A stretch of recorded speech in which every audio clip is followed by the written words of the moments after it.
Nowadays, everybody want to talk. Like they got something to say, but nothing comes out when they move their lips. Just a bunch of gibberish. Well, I don't know what's up with that. They forgot about Franz. You are Locked On Magic, your daily Orlando Magic podcast. Part of the Locked On Podcast Network, your team every day.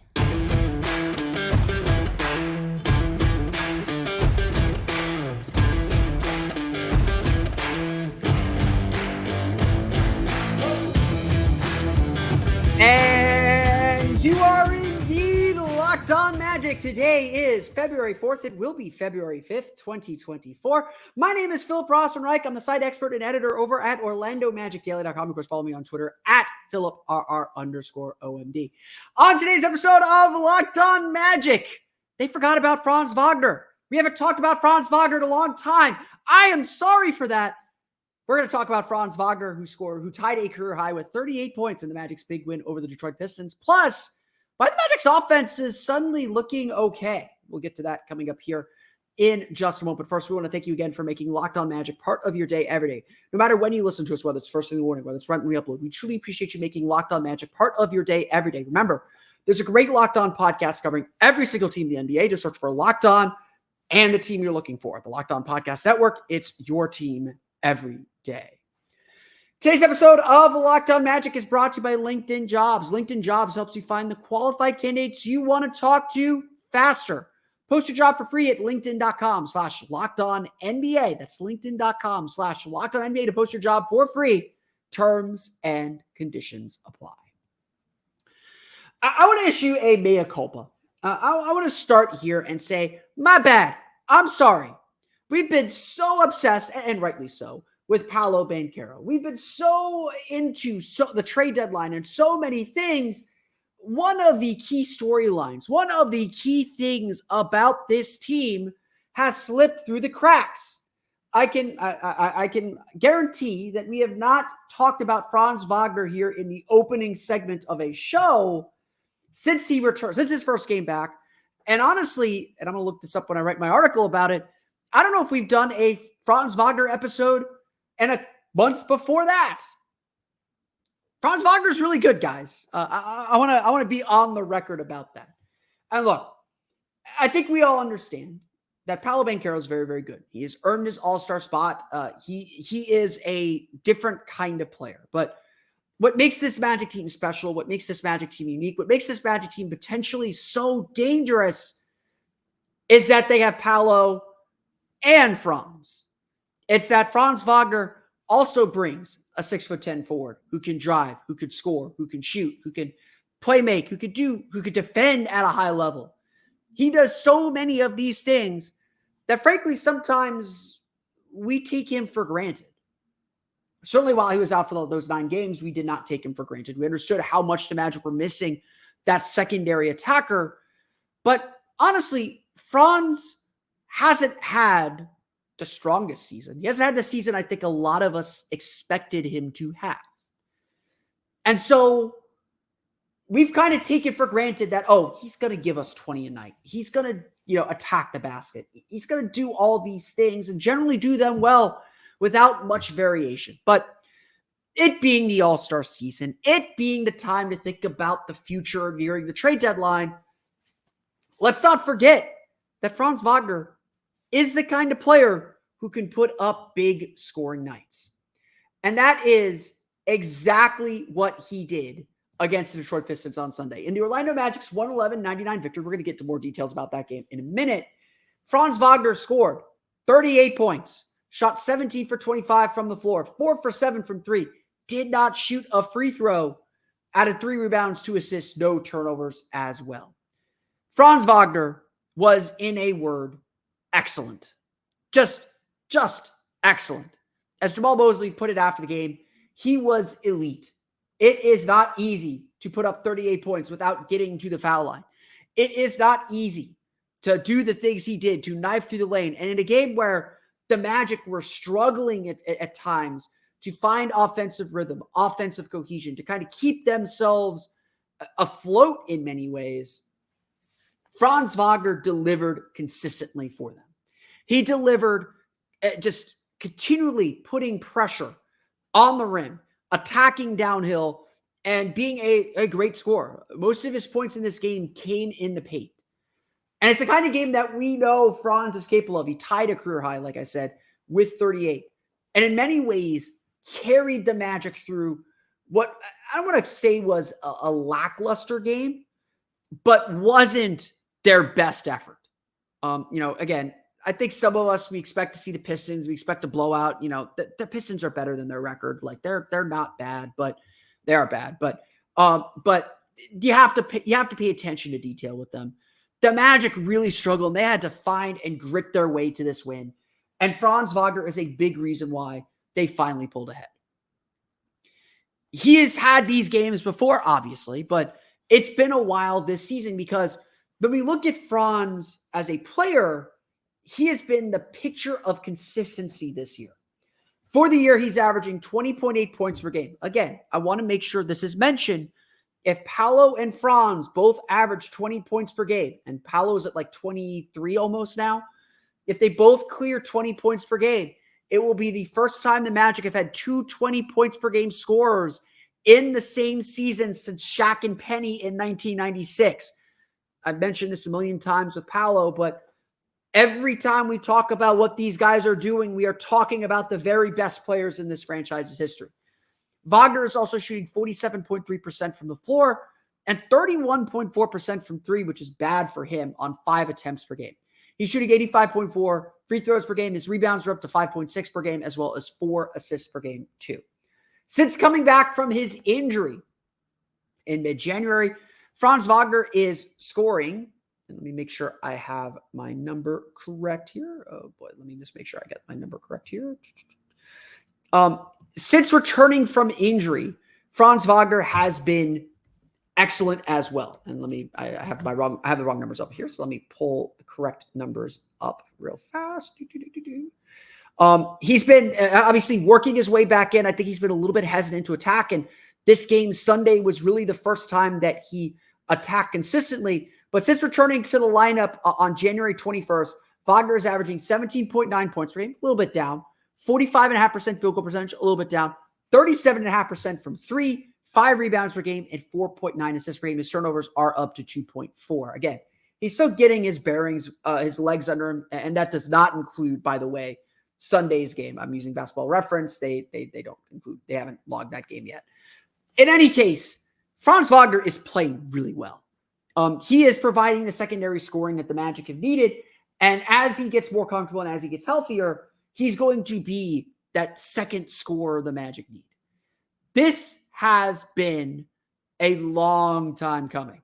And again, I think it's easy to take Franz for granted because he just does.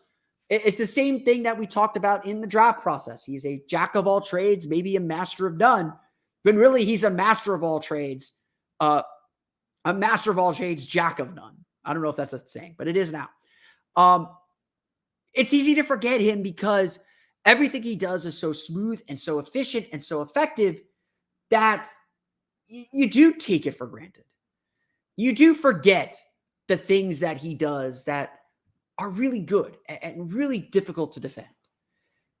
And you take it a little bit for granted because we have an all-star in Paolo Banchero. Let's make it really clear then. Franz Wagner will be an all-star very, very soon. When the Magic do make their way up the standings, he will be someone that is in consideration to be a second all-star for this team. He is that good. And Sunday's game, a game that he lifted this Magic team on a lethargic Sunday afternoon, this game is more proof of that. That both he and the Magic are getting healthier and that we're going to see him blossom into a star player. Credit to everyone. They got out of the way and let Franz work, and he carried them to a victory.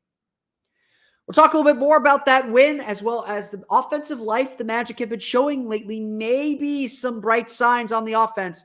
We're going to get to that coming up here in just a moment.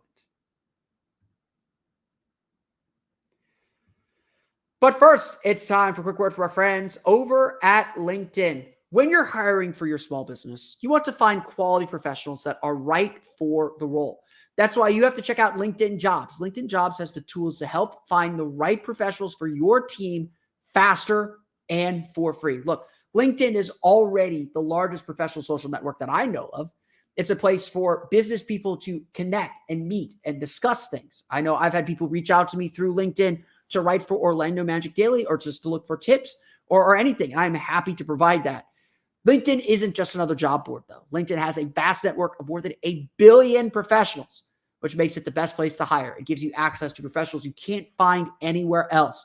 LinkedIn does all that while making the process easy and intuitive. Hiring is easy when you have that many quality candidates. So easy, in fact, that 86% of small businesses get a qualified candidate within 24 hours. LinkedIn knows that small businesses are wearing so many hats and might not have the time or resources to hire. That's why 2.5 small businesses use LinkedIn for hiring. They just make the process so much easier and allow you to and have a feature even that helps you write job descriptions, making that process even better. Post your job for free at linkedin.com/LockedOnNBA. That's linkedin.com/LockedOnNBA to post your job for free. Terms and conditions apply. Today's episode of Locked On Magic is also brought to you by our friends at BetterHelp. Look, everybody loves to say New Year, New Me. New Year's resolutions, I know it's February. It's still time to stick to those resolutions, but New Year's resolutions are aspirational. And we should always aspire to be better and always aspire to do more. But sometimes you need a reminder of who you are to make you feel good about what you've accomplished already to get you to that point. It's important to have goals, but it's also important to understand where you've come from. And that's really where therapy helps you. Therapy allows you to see yourself from a different perspective. It allows you to look through that lens from someone else and give you the advice that you may need to handle a problem, or just a confirmation that, hey, you're doing all right. You're doing all you can, and there is nothing wrong. Sometimes that's not all. Sometimes that's what we need to hear. I know I have used therapy throughout my life to help me handle problems and help me deal with personal issues in my life, give me a new perspective on things. I know therapy can help you too. Therapy can be different for everyone. And most of us have bigger problems in our favorite sports team. And it's important to get things off your chest every once in a while, just even having that ear to listen to. If you're thinking of starting therapy, give BetterHelp a try. It's entirely online, designed to be flexible and suited to your schedule. Visit BetterHelp.com/LockedOnNBA to get 10% off your first month. That's BetterHelp, HELP.com/LockedOnNBA. We want to thank you for making Locked On Magic part of your day every day. For your next listen, go check out the Locked On Sports Today 24/7 streaming channel. It's the first ever national sports 24/7 streaming channel on YouTube. Locked On Sports Today is here for you all day, every day, covering the top sports stories of the day with the local experts of Locked On, plus our national shows covering every league. Go to Locked On Sports Today on YouTube and subscribe to the first ever national sports 24/7 streaming channel today.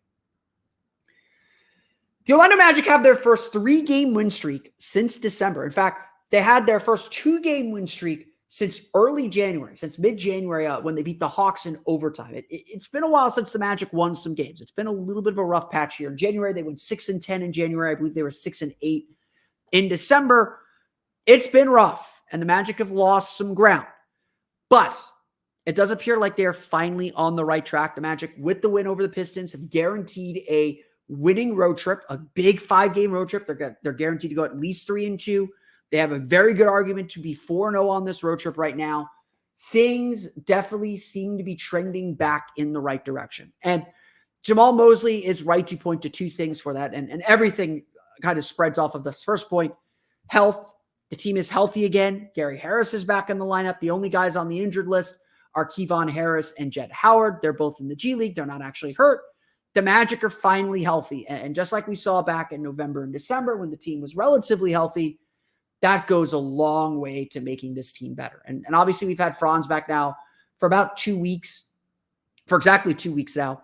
And you can see him getting his rhythm back. And you see this, Markelle Fultz getting his rhythm back, Jonathan Isaac getting his rhythm back and finding their roles and making an impact.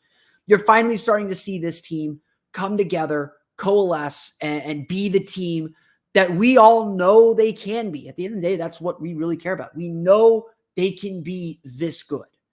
And that's obviously part of it. The other part is the defense. The defense is playing significantly better. Yes, there's the hiccup against Cleveland a couple weeks ago.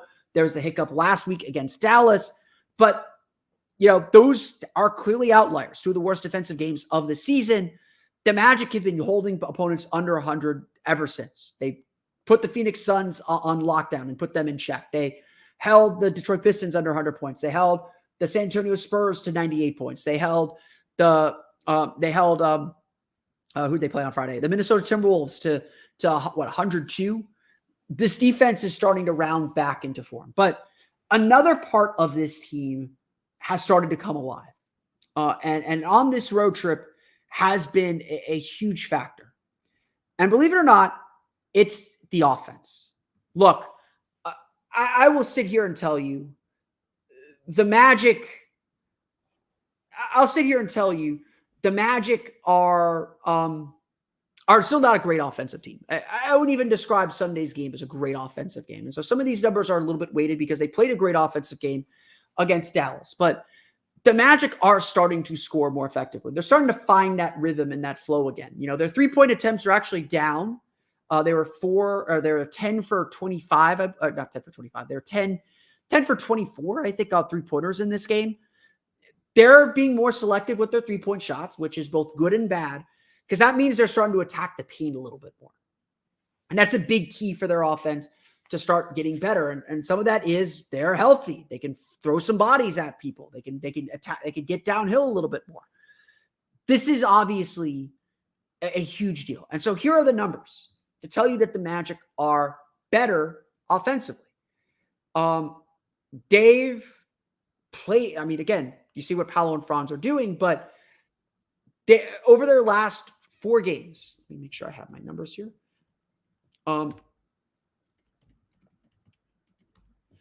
Orlando is over their last 4 games on this road trip.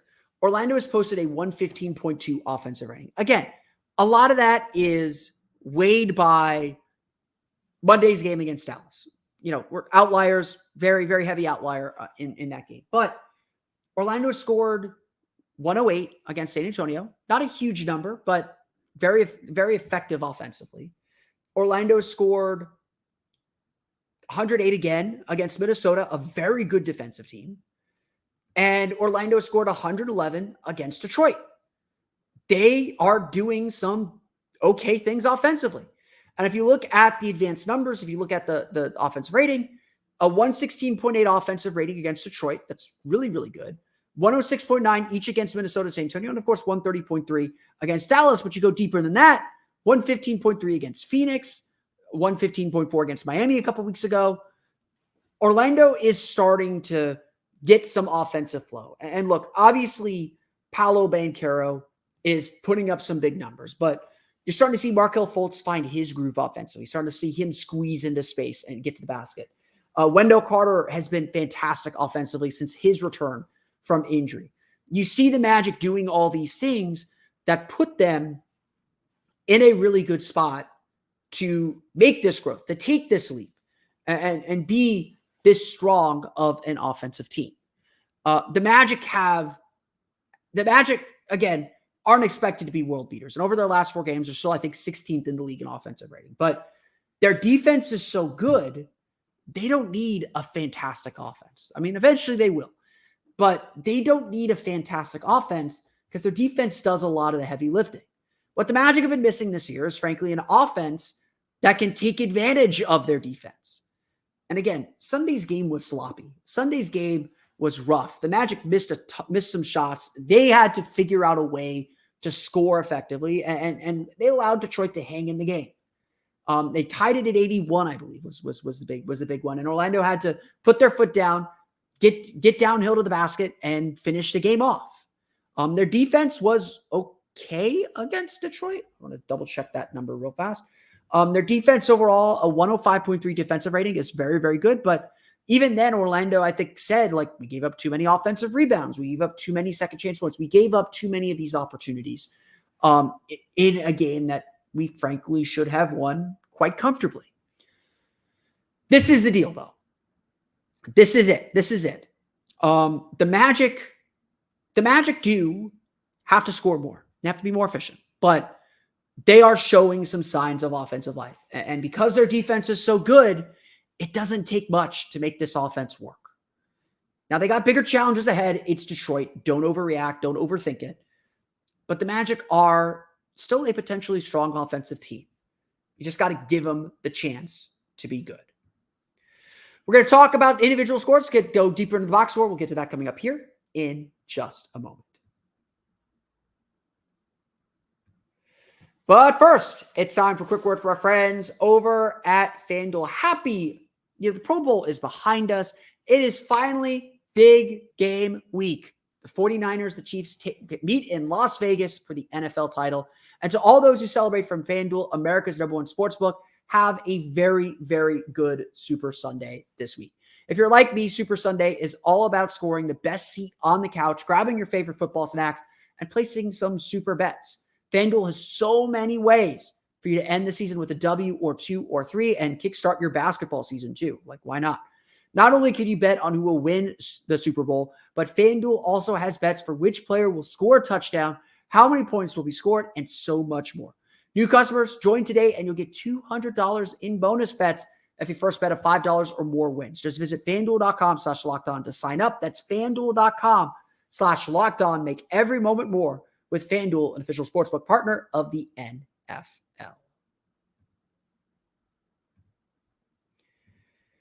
The Orlando Magic defeat the Detroit Pistons 111-99. Like I said, this game was not the prettiest game. And I'm in a couple Magic chat rooms. I heard everyone freaking out, or Detroit had an early 8-point lead. They weren't going away.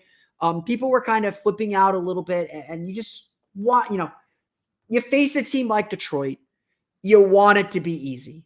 You want to be able to sit on your couch, just kind of spread out, like just relax, not have to worry about a thing. And I get that. I get that desire. I get wanting that to be the way these games go. But A, the Magic are a 500 team. Nothing is going to be easy. And B, that's not how the NBA goes. Detroit is still a talented NBA team. Cade Cunningham's a great player. Bojan Bogdanovic is a good player. Jalen Duren's a good player. They've got players who can play. Jaden Ivey just goes nuts on Orlando every time they face. Having said that, though, Detroit's going to give you a large margin for error. They're going to make mistakes. And the challenge of a game like this is to come in with the right attention to detail, the right focus to just take care of your business. And I would honestly give the Magic a B or B plus in that category. They missed some shots early. They missed a lot of shots early. They had to keep their composure, keep their cool. They had to fight off a couple runs. They closed this game out with a flurry to put this game out of reach.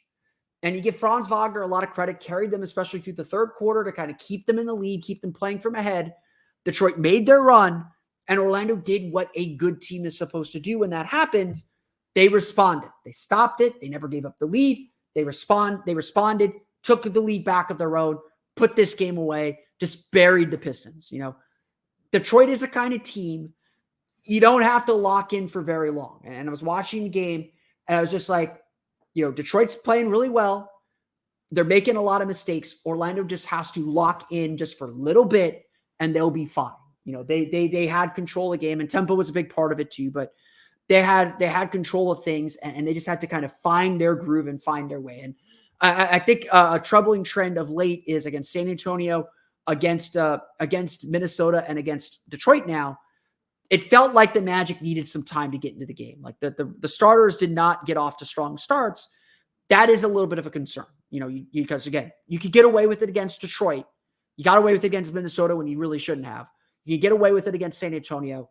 If you get off to the kind of slow start the Magic got off to on Tuesday, on Sunday, on Tuesday against Miami, you're going to be in big trouble. And we'll talk tomorrow a little bit about why that game is so big. We're going to really hit that. We're going to hit that game on tomorrow's episode of Locked On Magic. It's a big one. Like, I'm going to be down in Miami. I'll see. I'm going to be down for that for the game. It's a big one. It's as big as the in-season tournament game against Boston. Like, it's a huge, huge, huge game. That's for tomorrow.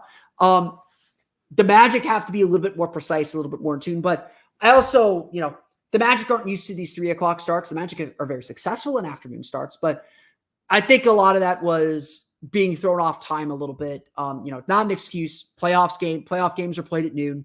You got to be ready to play. I think that's something this Magic team is still learning. 3 o'clock is definitely a weird time for them to play. But, again, I think they found their footing. They handled it well. We talked about Franz Wagner, a really excellent game, a career high tying 38 points, 17 for 25 shooting, 4 for 7 from the foul line, plus 16 in the game. Again, really carried the team throughout. Paolo Banchero, a solid, but I think a little more passive game, 20 points, 6 for 16 shooting, 2 for 5 from 3, 6 for 6 from the foul line, 6 rebounds, did have 7 assists. So I say passive in that he wasn't looking to score. And I didn't think did as good of a job, especially later in the game, getting to the basket and kind of forcing his way to the foul line a little bit more.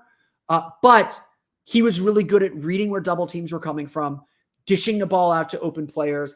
Again, just he knew that the doubles were coming from. He knew this wasn't his day to be the lead scorer, and he still made, obviously, a huge impact on the game. Jalen Suggs had 9 points, 4 for 8 shooting, 5 rebounds, 2 assists.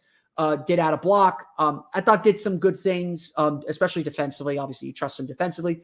Markelle Fultz, 8 points, 4 for 9 shooting, 4 rebounds, 2 assists. I thought Kell, again, teams are playing way off of him, but I think he does a really good job getting into space, forcing his way to the basket. The Magic need that. He's very creative finishing around the basket. Some better decision-making maybe in transition. He blew a couple transition opportunities. This team as a whole does that. But generally I thought did a good job. I like the way Markel's playing. I understand his limitations, but I generally like the way he's playing. Mo Wagner, 10 points, 5 for 5 shooting, 5 rebounds, 4 assists, really lifted the team in that first half when they were struggling. He came in, gave them a really good spark. Again, just was willing to attack the basket. So much of this game is about the willingness to attack the basket, the willingness to get downhill, get to the rim, put pressure on the rim, force a foul, or get to the hoop. And look, Detroit's got a good rim protector, Jalen Duren. He had 15 points in this game, but he's very foul prone, still had 5 fouls. You have to be able to get downhill and get to the rim. And look, Orlando had 62 points in the paint. If you're looking for a reason why the team won the game, that's why. Like I say, every time I look at a box score, every time I get a box score, literally the first number I look at is points in the paint. If the Magic are able to get points in the paint, get downhill, I think 55 is kind of their magic number. If they get to 55, I think they've got only one loss when they score more than 55 points in the paint. To me, that is a huge factor in their success. Get downhill, get to the paint, get to the basket. You're going to score. You're going to be fine offensively. Detroit had 50 points in the paint. So again, Orlando's paint defense was okay, not great. Gave up a lot of offensive rebounds, 9 offensive rebounds for 12 second chance points. Orlando with 7 for 10. So again, just not a huge factor. Orlando allowed them to get it in transition a little bit early, but I thought they did a good job controlling the pace of the game the rest of the way. Gary Harris also with 10 points on 4 for 9 shooting, 2 for 5 from 3 for him. Detroit, Detroit they're a rough team. They have talent. Cade Cunningham, 18 points. Jane Ivey, 18 points. Asar Thompson had 17 points, 7 rebounds, did a great job keeping Detroit in striking distance. Whenever it felt like Orlando was getting ready to take real control of this game, they had a 10-point lead, a 12-point lead at one point in the third. Looked like they were getting ready to extend it. Detroit was able to get some stops, get out in transition. Asar Thompson made some big shots to get it back to within 5 or 6. Orlando just couldn't really, once Orlando took that lead, they really struggled. They really just couldn't extend it. That's a credit to Detroit, guys.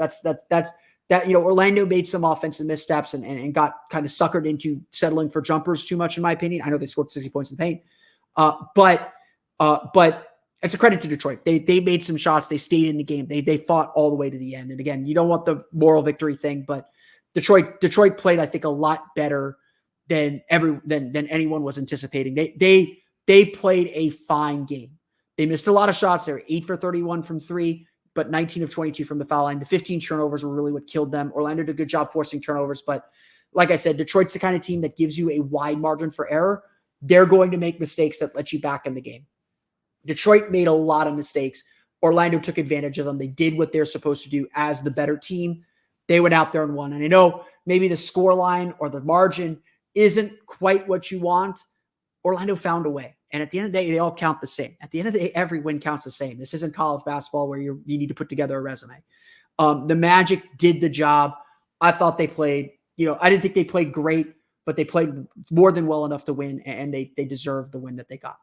The Orlando Magic defeat the Detroit Pistons 111-99.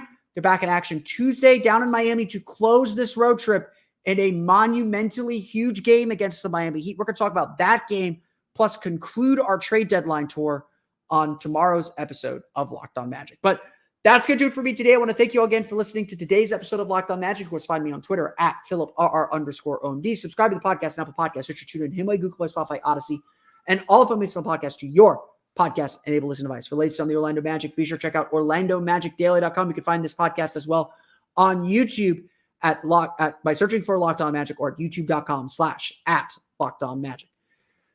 Be sure also to check out my Patreon page, the Orlando Magic Hub. I have a new video up there explaining how Markelle Fultz uses the space teams give him to score, but why there's a spacing problem with the Magic. Not super obvious there, but I break down some video. You can check that out at patreon.com/Orlando Magic Hub. And as always, thank you for your support. Now that you're done listening to us, be sure to check out the Locked On Sports Today 24/7 streaming channel. You can check that out on YouTube. Hear from local experts like me and our national shows on all the big stories in sports. Check it out today at Locked On Sports Today. That's going to do it for me today. I want to thank you all again for listening to today's episode of Locked On Magic. Shout out to Eminem. Sorry I stole your lyrics there at the beginning, especially going against your beloved Detroit Pistons. But we're all Slim Shadys at the end of the day. For Orlando Magic Daily and Locked On Magic, this has been Philip Rossman-Reich. We'll see you all again next time for another episode of Locked On Magic.